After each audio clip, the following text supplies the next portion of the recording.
આજે હું મારા પર્સનલ કામે બહાર હતી અને ઘરે આવી ત્યારે ભૂમિબેન પરમાર જે અમારા મેનેજર છે બાંધકામ શાખાના એ હું ઘરે આવી અને એ મારી પાછળ ઘરે આવ્યા એટલે મેં એમને પૂછ્યું કે શું હતું તો એમને કીધું કે અમને આવી સમાચાર મળ્યા છે કે તમારી ઘરે કાંઈ ફાઇલો છે એટલે મેં કીધું ના હું તો એમની સાથે જ આવી એટલે એમને પણ ખ્યાલ જ હતો કે હું પણ બહાર જ હતી એટલે મેં કીધું ના આવું તો કંઈ છે નહીં મારા ધ્યાનમાં કેમ કે ઘરે કોઈ હતું નહીં મારા સાસુ એકલા જ હતા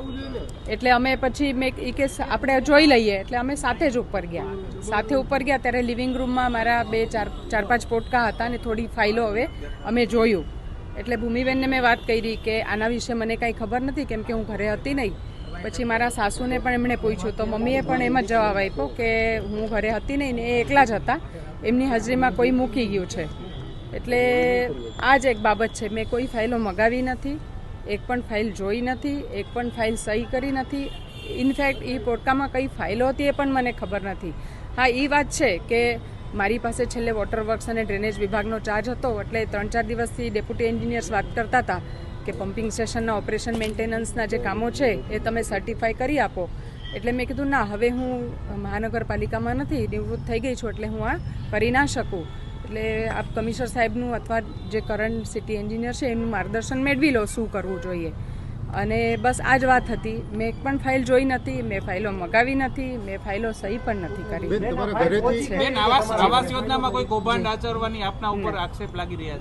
ના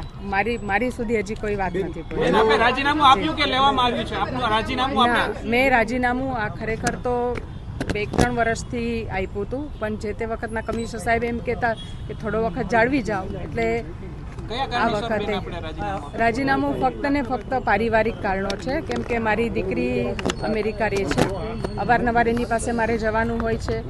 ઘરે મારા સાસુ છે એમને દેખાતું નથી એટલે એમની સાથે મારો ટર્ન છે એમની સેવા કરવાનો ફાઇલો મળી છે ફાઇલો લઈને તમે હવે અહીંયા તપાસ કરશો કારણ કે કેમેરા પણ છે તમારે અહીંયા તો કોણ મૂકી ગયું સવાલ મોટો છે ફાઇલો મળી છે તમારા ઘરે યસ હા ફાઇલો મળી છે સીસીટીવી ફૂટેજમાં પણ જોઈ શકાશે કે કોણ ફાઇલો મૂકી ગયો છે કેમ કે હું તો ઘરે જ હતી નહીં એટલે જેને જોવું હોય સીસીટીવી ફૂટેજ પણ જોઈ શકશે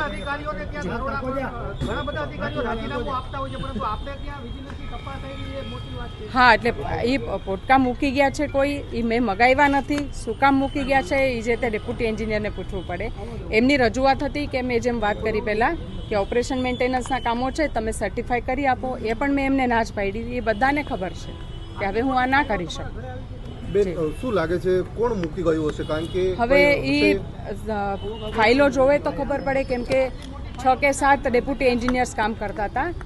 કોના હસ્તકના કામની ફાઇલો હતી કેમ કે મેં ફાઇલો જોઈ નથી એટલે મને ખ્યાલ નથી હા મને પૂછ્યું નથી મને જાણ નથી કરી મને કહેવામાં નથી આવ્યું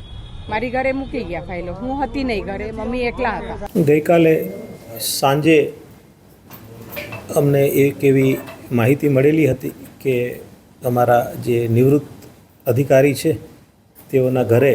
એ ફાઇલો નિકાલ માટેની કંઈક કાર્યવાહી ચાલુ રહી છે એટલે જેવી માહિતી મળી એટલે અમે તરત જ આ ઘટનામાં સત્ય શું છે એ જાણી શકાય ઊંડાણપૂર્વક તપાસ થઈ શકે એટલા માટે મહાનગરપાલિકાની જે વિજિલન્સ શાખા છે એ વિજિલન્સ અધિકારી એના માધ્યમથી અમે એક ટીમ મોકલેલી હતી તેઓના ઘરે અને આવી જો કોઈ મહાનગરપાલિકાના કાર્યને લગતી કોઈ ફાઇલો એમના ઘરે મળી આવે છે કે કેમ એની તપાસ હાથ ધરેલી હતી ત્યારે ટીમ અમારી ગઈ ત્યારે અમને જાણવા મળ્યું કે હા આવી મહાનગરપાલિકાના કામોને લગતી એન્જિનિયરિંગ શાખાને લગતી ફાઇલો ત્યાં પડેલી હતી એટલે અમારી ટીમે ગઈકાલે લગભગ મોડી રાત સુધી એની તપાસ કરેલી હતી અને જે વહીવટી પ્રક્રિયાઓ હાથ ધરવાની હોય એ વહીવટી પ્રક્રિયા હાથ ધરેલી છે સર શું કઈ પ્રાથમિક રીતે સર કોઈ જાણ્યું કારણ કે જે 8 જેટલા ઇન્જિનિયરો છે ત્યાં ફાઇલ દેવા ગયા શું સર શા માટે ફાઇલ નથી પ્રાથમિક શું માહિતી એ કાલે જે સ્થળ ઉપર જે ઘટના બની એનાથી લગભગ 40 જેટલી ફાઇલો એમના ઘરે હતી એવું જાણવા મળેલું છે અને ફાઇલોની સાથે સાથે એ કામને લગતા બિલના રજિસ્ટર અને અમુક સંખ્યામાં મેઝરમેન્ટ બુક એટલે MB પણ ત્યાંથી મળી આવેલી છે એટલે સમગ્ર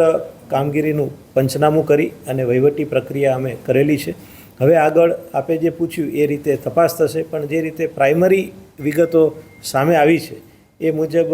એમના કાર્યકાળ દરમિયાન ક્યાંક કોઈ જે બિલ પ્રોસેસની અંદર કોઈ જગ્યાએ સહી રહી ગયેલી છે કે કેમ એવી બાબતો સામે આવેલી છે. પણ આની તપાસ થશે. અમારી વિજિલન્સ શાખા જે છે એ ઊંડાણપૂર્વક તપાસ થશે. શા માટે ફાઇલો ગયેલી છે, કોણ ત્યાં ફાઇલો લઈ ગયેલું હતું, અને એક વખત રાજીનામું મંજૂર થયા પછી આવી ફાઇલોની અંદર કોઈ પાછળથી સહી થઈ શકે કે કેમ, આ બાબતની ઊંડાણપૂર્વક તપાસ હાથ ધરવામાં આવશે. અને તપાસ હાથ ધર્યા પછી જે સત્ય સામે આવશે, જેની પણ ફરજના ભાગરૂપે કોઈ બેદરકારી અથવા દુરુપયોગ કરેલાનું માલુમ પડશે તો જરૂર એની સામે નિયમ અનુસારના પગલાં લેવામાં આવશે. મહાનગરપાલિકા કયા અધિકારી સર ફાઇલો લઈને કયા વિભાગના અધિકારીઓ ત્યાં પહોંચ્યા હતા, કેટલી ફાઇલો હતી આપના દ્વારા અત્યાર સુધીમાં તપાસમાં શું સર આવ્યું છે? કેટલી ફાઇલો હતી મેં આપને જણાવી દીધું કે 40 જેટલી ફાઇલો, રજિસ્ટરો અને MB ત્યાંથી મળી આવેલી છે. એ જે વિભાગનો હવાલો સંભાળતા હતા રાજીનામું મંજૂર થયા પહેલાં, એ વોટર પ્રોજેક્ટ અને ડ્રેનેજ પ્રોજેક્ટને લગતી ફાઇલો હોવાનું પ્રાથમિક દ્રષ્ટિએ જણાઈ આવ્યું છે. બાકી શા માટે ત્યાં આગળ ગયેલી હતી એ તપાસનો વિષય છે. એ તપાસના અંતે એ જરૂર ખ્યાલ આવશે અમને કે કેવા સંજોગોની અંદર લઈ જવામાં આવી છે, હેતુ શું હતો, અને એમાં કંઈ પણ ગેરકાયદેસર થયેલું હશે અથવા સત્તા મર્યાદા બહારનું કોઈ કૃત્ય થયેલું હશે તો જરૂર નિયમ અનુસારની સામે આપણે નિયમ શું છે કે કોઈ અધિકારી રાજીનામું આપી દીધું હોય પછી નિયમ શું છે આમ સામાન્ય રીતે? સામાન્ય રીતે રાજીનામું આપી દીધા પછી મહાનગરપાલિકાના કાર્યને લગતી ફાઇલોમાં એમની કોઈ સત્તા મર્યાદાઓ રાજીનામું મંજૂર કરેલા અધિકારીની ન હોઈ શકે, એટલે ફાઇલો ઉપર કોઈ નિકાલ કે નિર્ણય કરવાના અધિકારો રહેતા નથી. જે કીધું કોણ લઈ ગયેલું હશે એ હાલ તપાસનો વિષય છે, નિવેદનો લેવામાં આવશે. તપાસનું કેમ કોણ લઈ ગયેલું છે એ તો આપણને ખબર જ છે. શા માટે લઈ ગયેલું છે એની તપાસ કરવાનો પ્રસંગ ઉપસ્થિત થશે કે ભાઈ કેવા સંજોગોમાં ત્યાં આગળ ફાઇલ લઈ જવા માટેનો હેતુ શું હતો. CCTV ફૂટેજ છે એની પણ અમે મેળવીશું નકલ. CCTV ફૂટેજને ગઈકાલે ફાઇલો બરામદ કરેલી છે. હજુ ફૂટેજને આ બધું લેવા માટેની કાર્યવાહી આપણે ચાલુ છે. મેં આપને કીધું તપાસ કર્યા પછી જે જવાબદાર હશે, રાઈટ, એ કેવા સંજોગોમાં લઈ ગયેલા હતા, કોના કહેવાથી લઈ ગયેલા હતા, એ બધાની સામે કાર્યવાહી થશે.